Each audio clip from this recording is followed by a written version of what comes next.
Hi friends, cactus പ്ലാന്റിൻ്റെ പെട്ടെന്ന് തന്നെ ചെയ്തെടുക്കാൻ പറ്റിയ 2 പ്രൊപ്പഗേഷൻ മെത്തേഡാണ് ഇന്നത്തെ വീഡിയോ.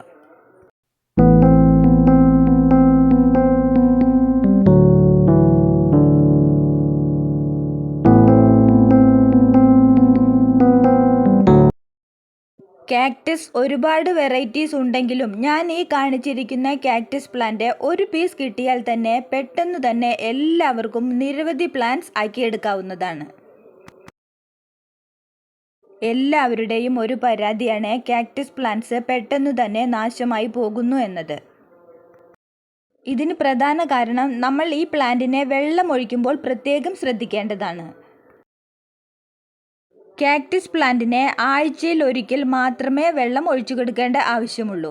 കൂടുതൽ വെള്ളം ആയിക്കഴിഞ്ഞാൽ ഇവ പെട്ടെന്ന് ചീഞ്ഞ് നശിച്ചു പോകുന്നതാണ്. കൂടാതെ പോട്ടി മിക്സ് എടുക്കുമ്പോൾ ചരൽ കലർന്നിട്ടുള്ള പെട്ടെന്ന് വെള്ളം വാർന്നു പോകുന്ന മണ്ണ് സെലക്ട് ചെയ്യണം. ഈ 2 കാര്യങ്ങൾ ശ്രദ്ധിച്ചാൽ മാത്രം മതി. മറ്റു പ്ലാന്റ്സിൽ നിന്ന് വ്യത്യസ്തമായി പ്രത്യേകിച്ച് ഒരു കെയറും ആവശ്യമില്ലാത്ത പ്ലാന്റ്സ് ആണ് കാക്ടസ്. ഈ പ്ലാന്റിനെ പ്രധാനമായും 2 രീതിയിൽ പ്രൊപ്പഗേറ്റ് ചെയ്യാവുന്നതാണ്. ആദ്യത്തേത്, ഈ പ്ലാന്റിൻ്റെ 4 വശത്തു നിന്നും ധാരാളം ബേബി പ്ലാന്റ്സ് വളർന്നു നിൽക്കുന്നുണ്ടാവും. അതേ ഡിവൈഡ് ചെയ്ത് നമുക്ക് പുതിയ പ്ലാന്റാക്കി മാറ്റാവുന്നതാണ്.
ഇവ ഓരോന്നിനെയും പുതിയ പ്ലാന്റ്സായി നട്ടു വളർത്താവുന്നതാണ്.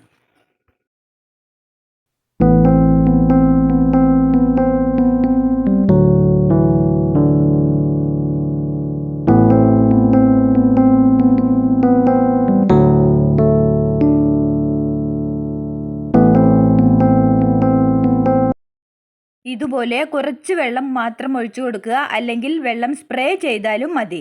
ഇനി 4-5 ദിവസം കഴിഞ്ഞ് മാത്രമേ വെള്ളം ഒഴിച്ചു കൊടുക്കാൻ പാടുള്ളൂ.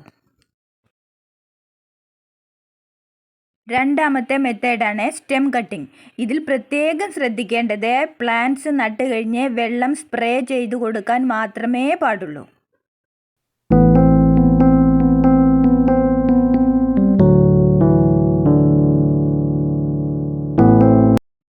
ഞാനിവിടെ ചെറിയ പോട്ടിൽ അടിയിൽ കുറച്ച് ചകിരി നിരത്തി അതിനു മുകളിൽ മണൽ മാത്രമിട്ടാണ് പ്ലാന്റ് നട്ടുവയ്ക്കാറുള്ളത്.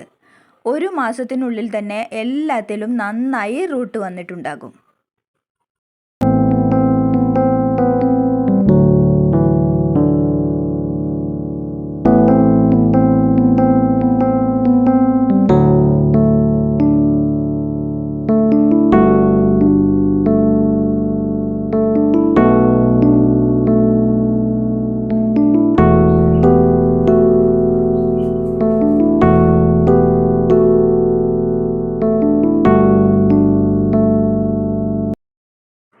വീഡിയോ ഇഷ്ടമായാൽ എല്ലാവരും സബ്സ്ക്രൈബ് ചെയ്ത് സപ്പോർട്ട് ചെയ്യണേ.